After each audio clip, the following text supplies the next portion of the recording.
Audio Jungle। तो नमस्कार दोस्तों, आज हो गई 14 दिसंबर 2023 और आज का करंट अफेयर्स हम यहाँ पर देखने वाले हैं। करंट अफेयर्स की ये क्लास आप देख रहे हैं। पहला क्वेश्चन है, नेशनल कोको डे कब मनाया जाता है? तो याद रखिए 13 दिसंबर को।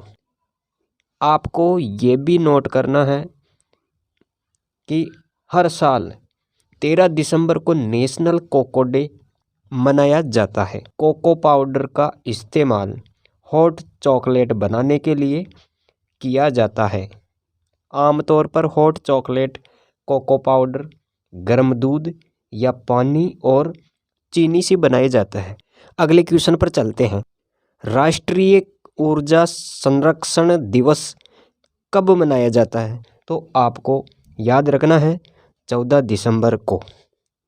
यह भी ध्यान रहे कि सबसे पहले राष्ट्रीय ऊर्जा संरक्षण दिवस कब से मनाया गया? तो वर्ष 2001 से इसकी शुरुआत होती है। इसका जो उद्देश्य है ऊर्जा के संरक्षण के बारे में जागरूकता बढ़ाना। अगला क्वेश्चन है, किस राज्य ने फेलोशिप कार्यक्रम शुरू किया? उत्तर प्रदेश। उत्तर प्रदेश के सीएम योगी आदित्यनाथ राज्य के युवाओं को रोजगार देने के लिए उत्तर प्रदेश में मुख्यमंत्री फेलोशिप कार्यक्रम की शुरुआत की। कार्यक्रम के तहत शहरी विकास योजना प्रबंधन और मॉनिटर में युवाओं को सक्रिय रूप से शामिल किया जाएगा। इससे युवा नागरिकों को आत्मनिर्भर विचार, नवाचार और विकास में योगदान करने की शक्ति मिलेगी। उत्तर प्रदेश का करंट अफेयर्स यहाँ पर देखें।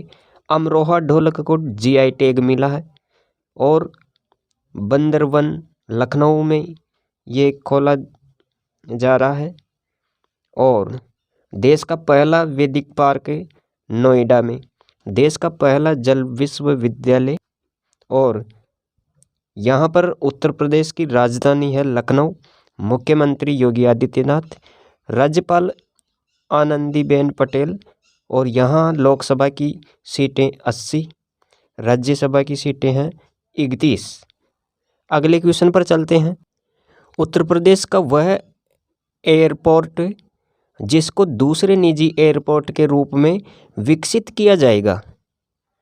लाल बहादुर शास्त्री एयरपोर्ट। पांचवा क्वेश्चन है, हाल ही में भारतीय सशस्त्र बलों ने किसके साथ संयुक्त सैन्य अभ्यास विनबेक्स 2023 प्रारंभ किया? तो यहाँ पर आपको क्या ध्यान रखना है? वियतनाम। दोस्तों आपको ये भी देखना है इसकी शुरुआत 2018 में हुई थी।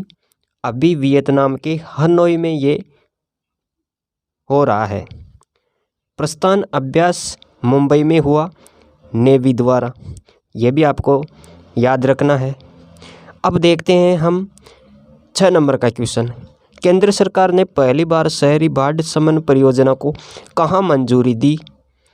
उत्तर याद रखें, चेन्नई।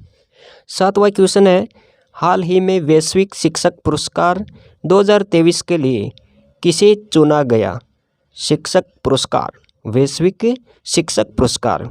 तो उत्तर याद रखें, दीपनारायण नायक। इनको हाल ही में वैश्विक शिक्षक पुरस्कार 2023 के लिए चुना गया। 8वां क्वेश्चन है, हाल ही में COP 28 में ग्लोबल रिवर सीरीज एलायंस किसने लॉन्च किया? तो याद रखें, भारत। 9वां क्वेश्चन है दोस्तों, हाल ही में किस तारीख को भारत में संसद पर हमला हुआ है? दोस्तों ये बहुत ही दुखद घटना है। हालांकि इससे किसी को नुकसान नहीं पहुंचा, लेकिन यहाँ पर हम करंट अफेयर्स के हिसाब से इस घटना को भी यहाँ पर ऐड कर दिए हैं। तो ये याद रखें कि किस तारीख को भारत में संसद पर हमला हुआ। अभी तो 13 दिसंबर 2023 को ये हमला हुआ है संसद पर। यह भी ध्यान रहे, आज से 22 साल पहले 13 दिसंबर 2001 को भी संसद भवन पर हमला हुआ था। अब यहाँ पर संसद का नाम आ गया तो संसद से संबंधित कुछ तथ्य देख लेते हैं। संसद का मुख्य कार्य क्या है? देश के लिए कानून निर्माण करना। संसद के तीनों अंगों की सहमति से कानून का निर्माण होता है। और दोस्तों, संसद के 3 अंग कौन कौन से हैं? लोकसभा, राज्यसभा, राष्ट्रपति। विधेयक, जब किसी प्रस्तावित कानून को लोकसभा, राज्यसभा द्वारा पारित किया जाता है तब उसे विधेयक कहा जाता है। इतना फैक्ट आपको यहाँ पर याद रखना है। अब आगे बात करते हैं।